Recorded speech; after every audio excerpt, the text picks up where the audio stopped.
a sun, the fields are alive. Cheering crowds and the teams collide. In these moments, we stand tall and free.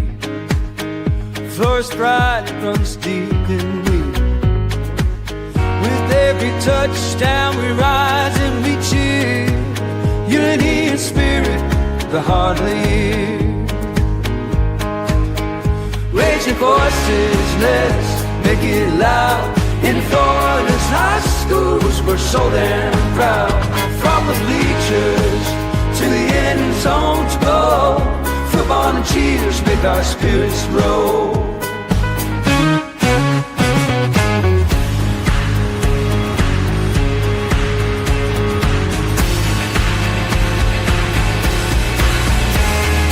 Girls in the game, they're fierce and bright.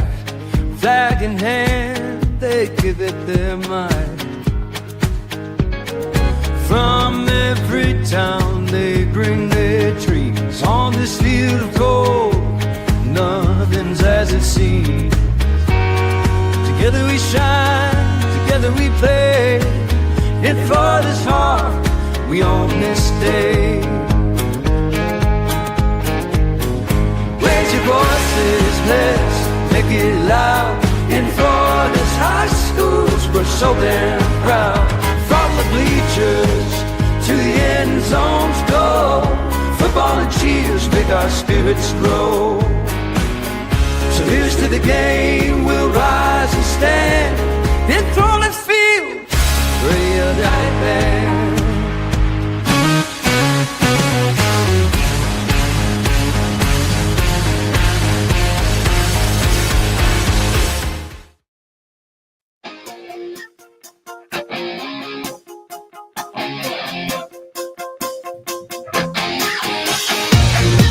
All right, you know what time it is. It's that time of the week. It's time for the Southwest Florida Blitz. The Blitz edition of the Southwest Florida edition.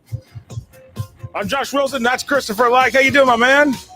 Doing great. How are you, Josh? I'm doing all right. Wow, week 2 in the books here, and some interesting results here, I got to say here. And Emery Smith is already sitting there chatting in the thing.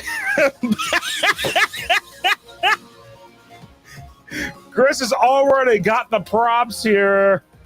Already, we're not even 2 minutes into this, and he's already got the props. Belichick needs to retire, and yeah, I agree with that one. Boy, what is it, man? Woo. Hey, Mark Cannon, good evening to you. We're glad to see everybody here as we come along here for week number 2 of the Blitz.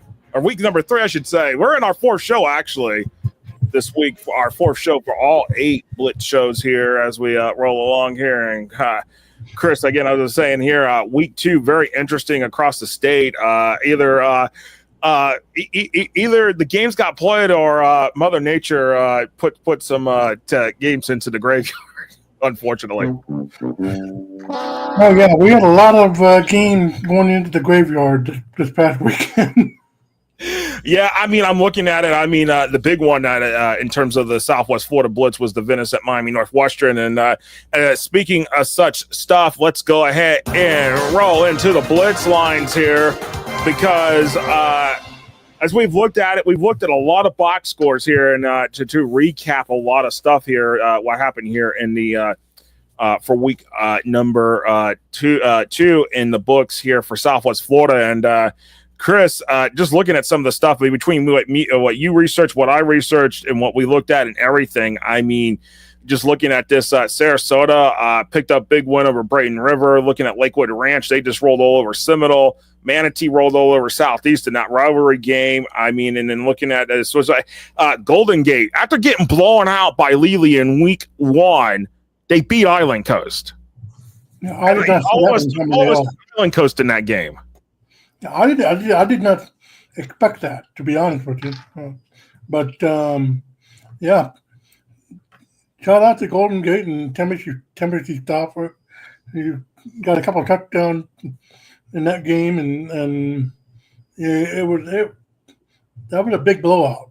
Yeah, 29-6 there for Golden Gate. As you mentioned, Timothy Stafford, 2 total touchdowns, 83 total yards, while Wisconsin Demiser, 108 yards rushing, and a score as Golden Gate defeated Island Coast, and puts Golden Gate now 1-1 on the season. And by the way, yes, Mark Cannon, you're very welcome on that in terms of mentioning the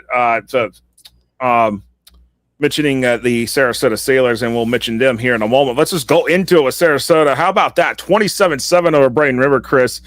Sophomore quarterback Hudson Weston threw for 273 yards and 3 touchdowns as the Sailors bounced back from its season opener to defeat Braden River. Now both teams are 1-1 on the season, and Braden River, who had played Monday to finish up their week 1 game against Cypress Creek out of Wesley Chapel, won that game 27-24. Didn't turn into the antics that they really needed for a second win on Friday night, and Sarasota comes up with a big W, and of course Mark Cannon is happy about that one. Well, you have to wonder if the short week and turnaround has something to do with that preparation for the next game. So Braden River they're usually a very good team, but that did not shock me. But at the same time, I'm surprised there was a lot more. The point spread was a lot more than I thought it was going to be. No, absolutely, and looking at it, and then of course you go right down go right over to Lakewood Ranch there in Manatee County, and they just blow out the doors on Seminole from Pinellas County, 42-0. I mean, I got to talk about this because it just really, when you start looking at it, Justin Flores had 3 rushing touchdowns. I mean, just looking at it, it was just it was 28-0 Lakewood Ranch and a half. It was just a complete romp there, and I thought these two teams were a little bit much closer, but at the end of the day, Lakewood Ranch is showing, hey, we're much better than what the numbers are showing right now. Yeah, you look at the stats. You have Justin Flores. He had 3 rushing touchdowns. He was a machine in that game. So, shout out to Lakewood Ranch. They did their job. They came and they really took Seminole to the woodshed. No, they did, and with that said, but how about Manatee, 42-14 over Southeast? I mean, I thought maybe there's a chance that, okay, Southeast, with them gotten the big win in week 1, Manatee going down to St. John Bosco in week 1, it just really, I feel like in this whole situation that between these two teams, honestly, Chris, it just, I thought, maybe it might be a little closer. Southeast might have played in the hand of Manatee, but, being maybe, hey, we're coming in here as like a wounded dog type situation. But no, the Hurricanes came in and they just unleashed on Southeast on everything they had and said, hey, just because we lost 31-0 to St. John Bosco doesn't mean we're going down easily this year. Yeah, I think that game against Bosco really helped Manatee in the long run. Showing what they can do at a regional level. No, you're absolutely right. And, in this week, they're going to get a big test, and we'll talk about it when we get to the pick 6. But Manatee is going to go up the Lowndes. They've got a big test this week against one of the Georgia's top teams.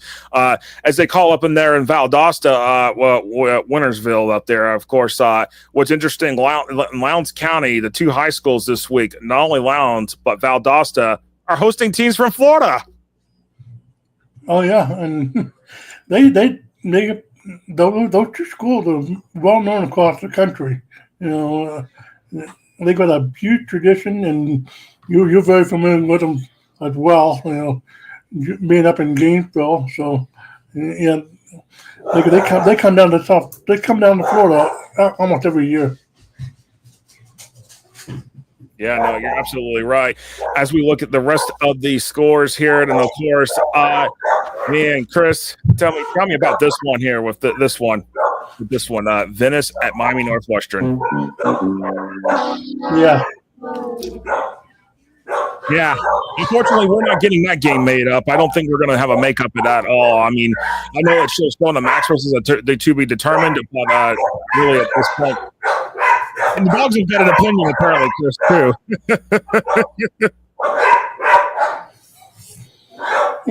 I got to say something there. Woof, woof. I got the dog barking in the house, and I don't know what to do. Oh, boy. I don't know what to do. But you know what? I'm going to tell you about Mother Nature here in a moment. Yeah. Mother Nature just needs to chill out because honestly, I'm telling you, this is ridiculous. This is this was a game. I'll be honest. I'll be honest here. Really, that Venice-Miami North-Washington game needed to happen. It needed to give us above a gauge of what both teams were going to be like coming off that week one loss. Obviously, Venice losing pretty significantly to Tampa Bay Tech, and Miami North-Washington losing to Orange Lutheran by 2. All right, it's honestly at the end of the day, it's. I gotta really see more out of Venice, and we're going to talk about Venice's game coming up here at home this week against Bishop Verot because they're going to get back on the field hopefully again. Mother Nature just needs to chill out. Really, at the end of the day, I got to really see what Venice is doing here. I'm probably more concerned about what Venice has got right this second in the tank versus what Miami North Washington's got in the tank. And yes, that is the case, Emery. That it was called off due to thunderstorms. So that man, Mother Nature, you gotta love it. This is where that precious week 12 is starting to come into play. Well, by the way, I got a clarification. Seen double game being rescheduled for that week. Well, actually, I got a clarification about that week yesterday from the FHA. Any games that have been canceled by thunderstorms, actually, they have to ask for permission for that week 12. The week 12 actually is reserved in case we get struck by a hurricane at any given point during the season. So just because of a simple thunderstorm, you got to figure out a way to make it up somewhere in the 11-week season.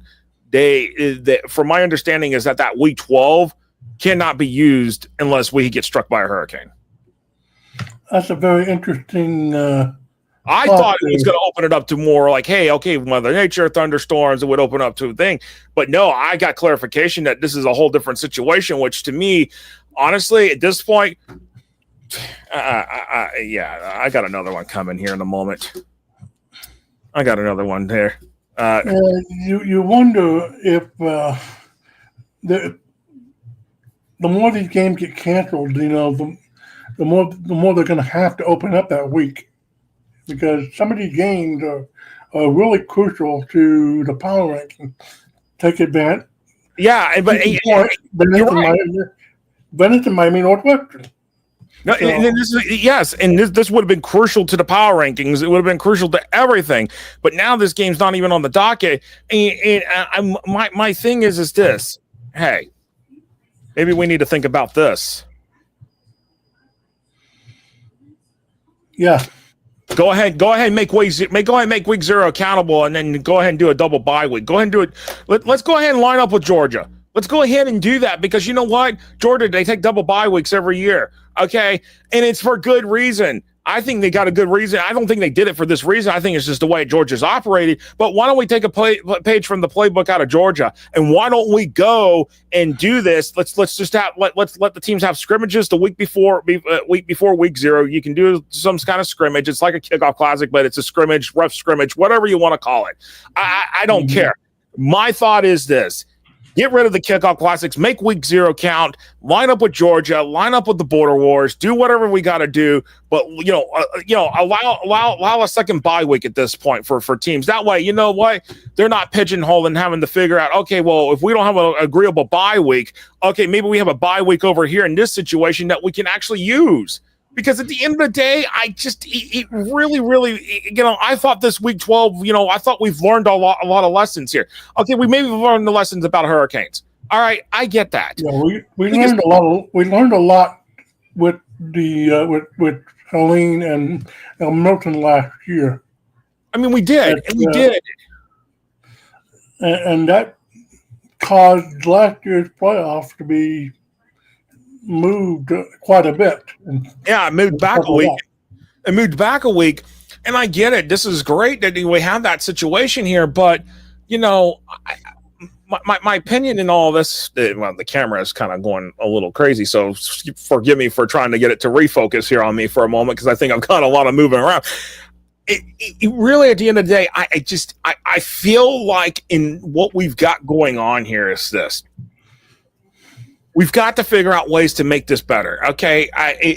In terms of, okay, how can we maximize the potential with the open weeks, potential where where teams are not stuck trying to play 3 games in 8 days. We know that is unhealthy. It is very unhealthy, and we all seen it. We've seen it all too. This is something like unhealthy. You know what? There's a reason why we got rid of the district tiebreakers. I saw it in one of the last few district tiebreakers that was ever held in this state, almost 10 years ago. Team favored to win the district tiebreaker, loses their key player to injury in that tiebreaker, ends up getting blown out in the playoffs because one key playmaker out. Yeah, those district tiebreakers like that, you can't have those things. Those come up. I mean, decide it by point. Do whatever. Just don't decide it by a game. I mean. Yeah, and this is where I have my beef at the end of the day on this one is that if it comes to a point that this week 12 we don't need it because Florida gets fortunate this year not to get struck by a hurricane. You open this week 12 up for everybody else to, hey, okay, you got a game that you need to make up from during the season. I just feel like, in my mind, teams necessarily shouldn't have to ask permission to use that week. No, but here's the other thing. We're already running into a situation where some of these teams are in a must-win situation because of starting 0-2 or 1-1. Oh yeah. Yeah, absolutely. They're in a situation. You're right, Chris. They're in a situation where they're already 0-2. They're 0-1, but they could be 0-2 here after week 3.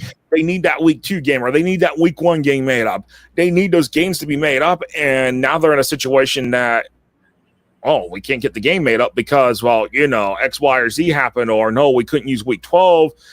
Because we have to ask permission, and it's really, at the end of the day, I thought this whole week 12 was more of for open, not just because of the hurricanes, but because, hey, we know first 6-7 weeks of the season, we're dealing with thunderstorms. We're dealing with whatever is Mother Nature decides to throw Florida's way. And we have seen it already a lot here in the first 2 weeks. Guarantee you we're probably going to have more issues come Thursday and Friday night here with games here for week 3. And by the way, there is a few district games this week. There was a couple last week that basically have been that are now in. Hey, they got to get that game made up. Yeah, some of those games are going to be. So we got a lot of the teams going into district play, and you got Mother Nature synonymous in Florida at this time of year, just causing all kinds of havoc. So, no, absolutely, yes. All right, so we were going to have an interview tonight with Evan Lepak from the Venice Gondolier. He actually messaged me right before the show saying he is sick as a dog, so unfortunately we're not going to have him. But we do have interviews for the rest of our shows. We have Rod Harris from Martin County for Space and Treasure Coast. For South Florida, we have Dylan Potts from West Boca Raton. And then for Tampa Bay, we have Bob Putnam from Primetime Preps. Bob's doing to make good for us, but it might be a phone interview, so we won't have Bob on video, but we'll have him on for the interview for Tampa Bay tonight. And then we got 4 interviews for tomorrow. We'll talk about more of those later tonight. All right, we're going to take a break here. We're going to come back and we're going to do the fan comments. There's a lot in the chat already here, and then we'll get to our favorite segment of the show. That is the Pick 6. We'll be right back here on the Southwest Florida edition of the Blitz here on FloydHSFootball.com and FloydHSFootball.com social media networks.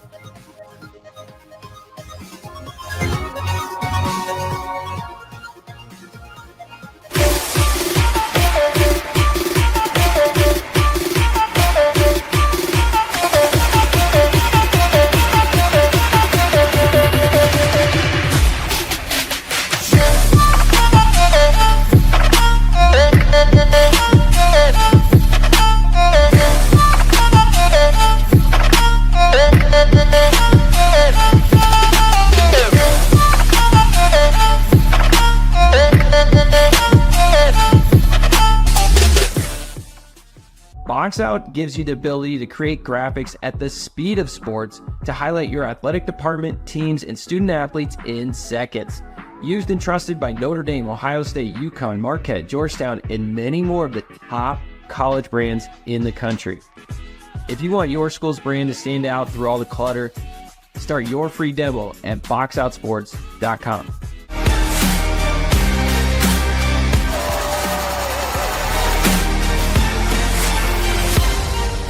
And he's in the end zone for the touchdown. Touchdown.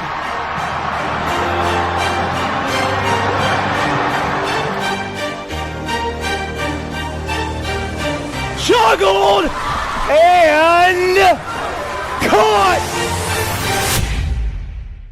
I've been thinking about this for a long time. I thought if that's out there, I want to make sure I see it and I get involved in it, because to me, this was music to my ears. I was blown away.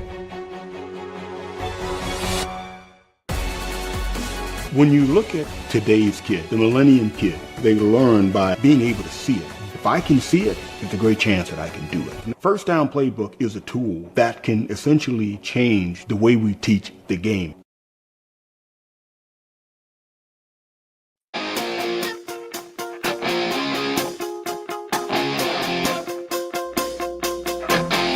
All right, welcome back here to the... If I get it back here on the screen here, there we go. All right. Oh, going long way here. There we go. All right. Welcome back here to the Southwest Florida edition of the Blitz here. And before we go into some of the fan comments and questions here, Chris, we've got a big congratulations that we've got to go out to as our first ever the Blitz Southwest Florida Player of the Week, Week 1, voted on by everybody across the state, whoever wanted to vote in the poll. Yes, indeed.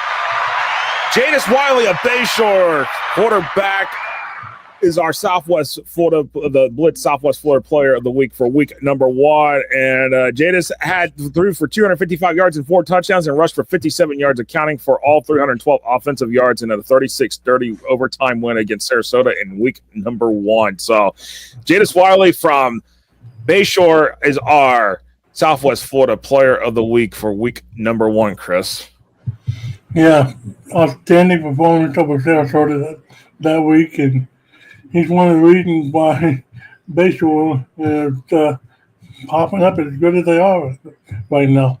Yeah, and unfortunately, Bayshore did drop their week 2 game, but they've got some promises there. They got some promising looks there, and I think that is good news right there for Bayshore. But I know Mark Cannon probably not too happy sitting there seeing that come up on the screen. But hey, this is what we're going to do during the season: is have Player of the Week polls, and we'll release our new set of Player of the Week poll for Southwest Florida tomorrow on FloridaHSFootball.com, and we'll run that through Monday at 11:59 p.m. Eastern time for everybody to vote in that poll. And the polls, they're generating a lot of page views and a lot of traffic here. People are definitely interested in that. So we definitely appreciate everybody that hits FloridaHSFootball.com. You want to show us more support, you can support us at FloridaHSFootball.com/season ticket. Get a season ticket membership. The prices are on the bottom in the ticker as you come across. And then if you're also support us, you can support us through the super thanks or the super stickers on YouTube at Florida HS Football. How dare I? How dare I? Oh boy, Mark Cannon says, "How dare I?" See, I can't do anything right, Chris.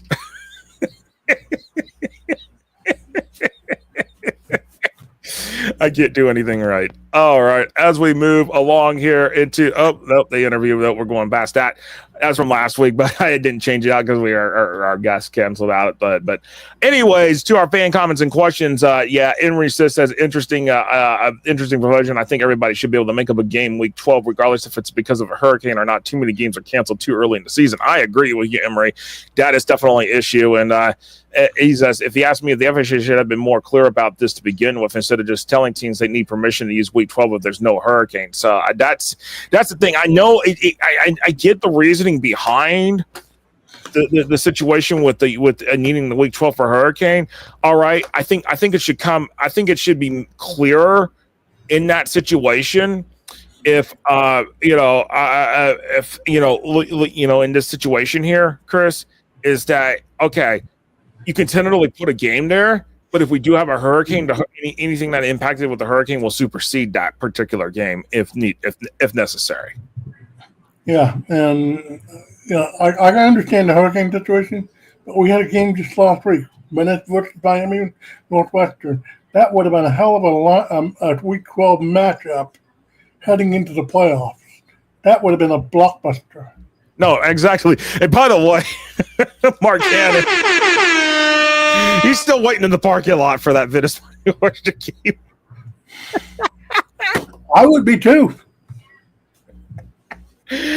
Oh, y'all never cease to amaze. Y'all never cease not to amaze me here, guys, ladies and gentlemen. So I appreciate that. But you know what? With that said, here, you know what time it is. It's time for the Pick Six. It's 6 games, 6 picks, 1 winner. That is the new motto now. We're going to call it with the Pick Six. 6 games, 6 picks. We know 1 winner because, well, between the two teams, somebody's got to win and somebody's got to lose unless Mother Nature decides to just strike it out. And then, well, then there's no winner and there's no loser other than Mother Nature. Well, you could have a situation where you had Naples come up with a couple weeks ago with a tie, so.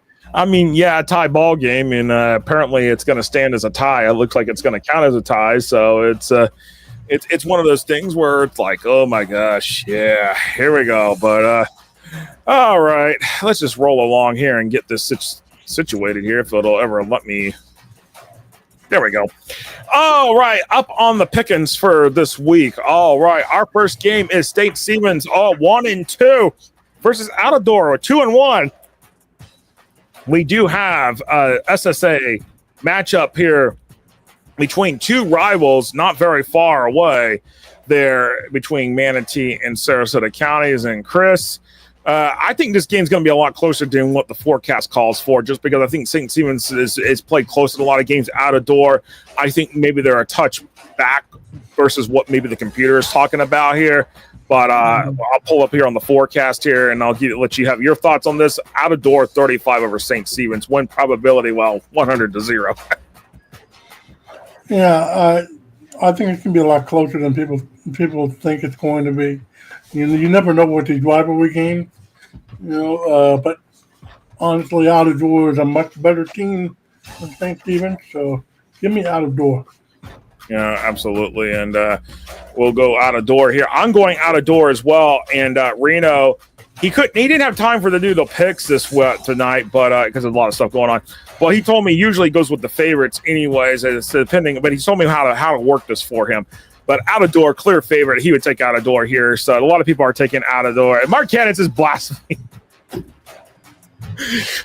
Chris, I hope you have your props ready for these picks because I have a feeling we're gonna have a few here. Oh yeah. All right. Our second game of the night is Cypress Lake 0-2.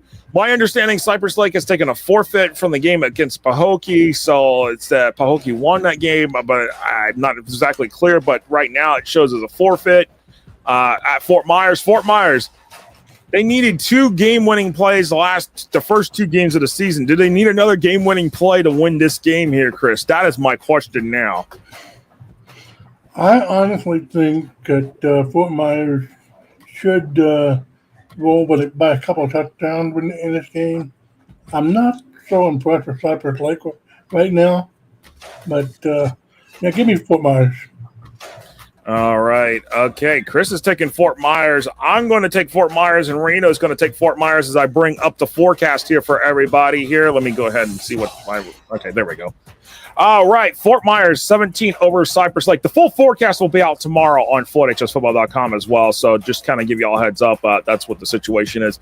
Win probability, Fort Myers, 94%. Cypress Lake, 6%. It looks like everybody's going green wave here as well in this game. So as everybody, you can play along. This is what we do every week here on the Pick Six here on our shows. All right. This is a game that hopefully Mother Nature will not wipe this game out because I really need to see I need to see something out of Venice. Bishop Verot 1-1 at Venice 0-1. Chris, what do we need for the Indians to do against the Vikings, or what does the Vikings got to do to cause us more questions around the Indians? I mean, if you remember last year, this game was It was a ball. It was barn burner, and this game with the barn burner and headline of the entire state. But I think Venice is in a much bigger win situation than Bishop Road. They're going to be more hungry. So give me Venice. all right. Well, I am going with the Indians as well here. As you see, the forecast line is Venice 13 over Bishop Row. Win probability sitting at 88% for Venice, Bishop Row at 12%. That's where I'm going with that one right there. It's Venice. Mark Cannon says Venice, maybe. What, Mark Cannon? What? Maybe? Just a maybe? Chris, do we have an answer for this for Mark Cannon? I don't know what to say. Yeah, I don't know what to say either. All right. So, well, with that said, let's roll into our next pick here and go with this. And as we say here, let me go ahead and calculate this up. By the way, I'm 13-4 in the picks here in Southwest Florida. You're 10-7. Chris in Reno is 10-7 right now. So that's where we stand in our pick standings for our picks here so far this season. All right, Naples 1-0-1. Yes, that rare tie out of Immokalee 1-0. Immokalee game against Clewiston was postponed. Not sure if that's going to be made up. Another game that hit the graveyard thanks to Mother Nature in Naples. All right, as we bring this up, Naples 23 over Immokalee, giving Naples a 97% chance to win. Chris, what do you think here? I think Naples is going to be a lot more ready for this game. They're a much better team than Immokalee right now. So Naples by at least a couple of touchdowns. I'm with you on that thought as well. I think Naples is definitely in a much better situation here than Immokalee. Not saying that Immokalee is not a good team. It's just I feel like Naples is a bit stronger than what Immokalee is going to bring to the field. And the chat is going with Naples as well here. All right, as we get ready to roll this and finish this up here. Manatee at Lowndes, Georgia, one of the two games in Valdosta that will feature a team from Florida. And as they call it, Wintersville, that's more reliant to Valdosta. We'll talk about that in the Tampa Bay Blitz tonight. But Manatee 1-1, Lowndes, Georgia 3-0. And the forecast calls for Lowndes 4 over Manatee, giving Lowndes a 67% chance, Manatee 33% chance. Lowndes is a tough place to play at, Chris. Yeah, you don't walk into Georgia and win real easily. Manatee showed a good bounce back last week, but peaches over oranges in this game. Well, sorry, I gotta. This one. I would like to see Manatee win this game. I would like to see peaches over oranges. Well, yeah. Hold on, I got one for you, and this is more aimed at Coach Jaquez Green. Sorry. Yeah. So Mark Cannon is thinking Chris likes peaches. If I gotta take the sweeter of the two fruits, give me peaches. All right, our last. Honestly, Mark, I like oranges better than I do peaches. So there you go. Lowndes is an awesome game atmosphere. Stephen Thatch, good evening to you. Glad to see you on here. All right, our sixth game is Palmetto 1-0 at Riverview Sarasota 1-0-1. They picked up the big win again, 42-7 over the other Riverview this past week. Palmetto 18-point favorite over Riverview, though. Palmetto 94% chance, Riverview 6% chance. Where do we go with this here? Yeah, great win by Riverview last week, but it's not going to be enough to keep the momentum over Palmetto. Palmetto's a much better team than the other Riverview that they played last week. So give me Palmetto by at least a touchdown. Yeah, I'm going to go with Palmetto here. I just think that this is going to be one of those situations where I like to see what Riverview does. Riverview's got talent. Don't get me wrong, but I got to see a little bit more out of this, and we'll see if maybe that tie game against Naples wasn't such a fluke there. You know, that could that have been a W for Riverview? Could they be potentially, you know, if they had won that game flat out, could this have been, you know, a situation where they're going to go? I don't know.